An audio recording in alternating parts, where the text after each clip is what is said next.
Sebelum menonton, jangan lupa like, subscribe, dan tekan tombol lonceng. Selamat menyaksikan. Untuk memperkuat kerjasama sektor kesehatan antara Indonesia Tiongkok, Indonesia China Business Council atau ICBC, dan Stanford International Medical Group menandatangani nota kesepahaman.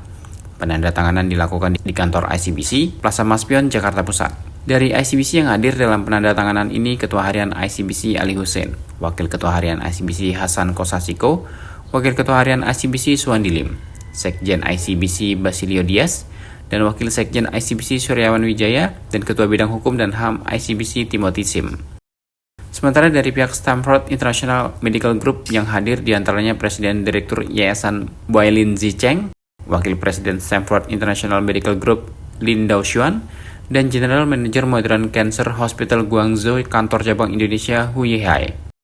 Kerjasama ini dilatar belakangi komitmen yang sama dari kedua belah pihak, ingin mendorong pengembangan layanan medis dan kesehatan dan mencapai aliansi yang kuat. Stanford International Medical Group adalah grup investasi dan manajemen medis multinasional yang terkenal di dunia, yang berkantor pusat di Singapura. Grup ini mengembangkan, berinvestasi, dan mengoperasikan rumah sakit sebagai badan utamanya, konstruksi, dan lain-lain. Grup ini telah membangun rumah sakit yang unggul dalam pengobatan sakit kanker, yakni St. Stanford Modern Cancer Hospital Guangzhou. Rumah sakit tersebut merupakan perusahaan patungan antara Singapore Perennial Real Estate Holdings Limited dan grup investasi medis terbesar di Tiongkok, grup Buai Medical. Pada tahun 2014, St. Stanford Modern Cancer Hospital Guangzhou telah berhasil diakreditasi oleh JCI atau Joint Commission International yang melakukan penilaian dan evaluasi dengan standar ketat di dunia dan merupakan standar tertinggi dalam pelayanan medis dan manajemen rumah sakit. Rumah sakit kanker modern St. Stanford Guangzhou ahli dalam berbagai jenis pengobatan kanker dan dilengkapi dengan 18 terapi invasif minimal yang canggih, tim multidisiplin profesional, dan layanan medis yang optimal. Dalam nota kesepahaman yang telah ditandatangani, ICBC dan Stanford International Medical Group sepakat untuk secara teratur bertukar mekanisme pertukaran informasi antara kedua tempat mengenai peralatan medis, penelitian dan pengembangan ilmiah, pengenalan teknologi, pemasaran dan promosi, dan lain-lain. Selain itu, ICBC secara aktif memberikan bantuan yang diperlukan kepada Stanford International Medical Group dalam pengembangan tenaga medis di Indonesia. Kemudian Stanford International Medical Group memberikan dukungan dan bantuan yang diperlukan kepada ICBC untuk melakukan inspeksi proyek layanan medis di Indonesia. Ketua Harian ICBC Ali Hussein mengatakan, Stanford International Medical Group tidak hanya menandatangani MOU, tetapi juga memanfaatkan kesempatan untuk bertemu dengan pasien-pasien Indonesia guna menanyakan perkembangan kesehatan mereka setelah mendapatkan perawatan. Lebih lanjut, Ali Hussein menyampaikan bahwa ICBC telah menawarkan kepada Stanford International Medical Group untuk membangun fasilitas rumah sakit di Indonesia. Langkah ini bertujuan untuk mengurangi ketergantungan warga Indonesia yang saat ini menghabiskan sekitar 1-2 juta orang untuk berobat ke luar negeri yang berdampak pada devisa negara.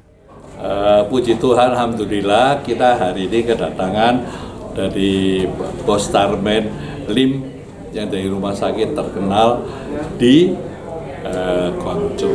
Ya. Kedatangan sini ada dua kepentingan. Satu, memang beliau mengunjungi pasien-pasien yang pernah diobati di Guangzhou itu untuk menanyakan gimana pengembangannya. Satu, berarti mereka take care. Nah, maaf cakap, kita harus belajar.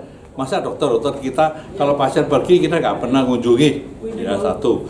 Kedua, kita juga sangat welcome bahwa kita dalam jajaran ini kalau mereka bikin pabrik, mereka bangun rumah sakit di Indonesia, ya kan, merupakan suatu tekniknya. Coba sekarang kita tadi menurut Pak Bas bahwa pasien Indonesia 1 tahun pergi berobat ke luar negeri, ke Singapura, Penang dan lainnya ke Tiongkok itu 1 juta. Tapi dibantah sama temannya lagi 2 juta sebetulnya. Nah, kalau dengan adanya kedatangan dari Bapak Lim ini kan kita bisa lebih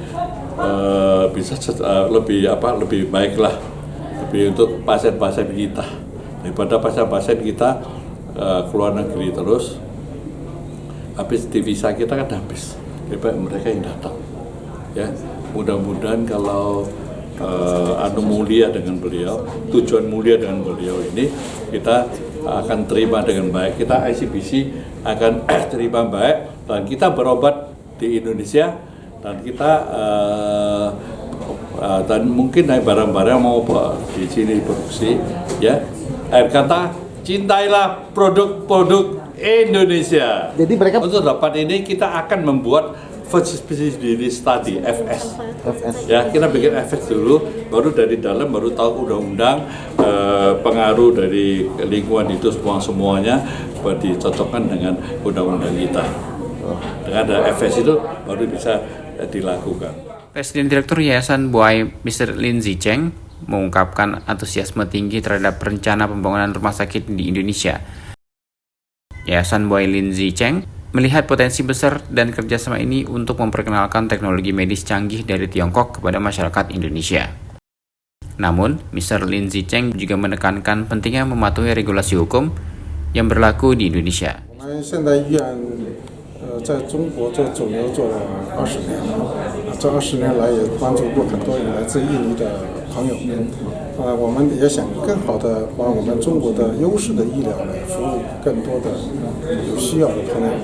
当然有机会，我想努力争取，将来能够在印度尼西亚办一所能够代表我们中国水平的肿瘤医院，这样让我们的医疗技术能够得到全世界所有这个朋友的一些贡献。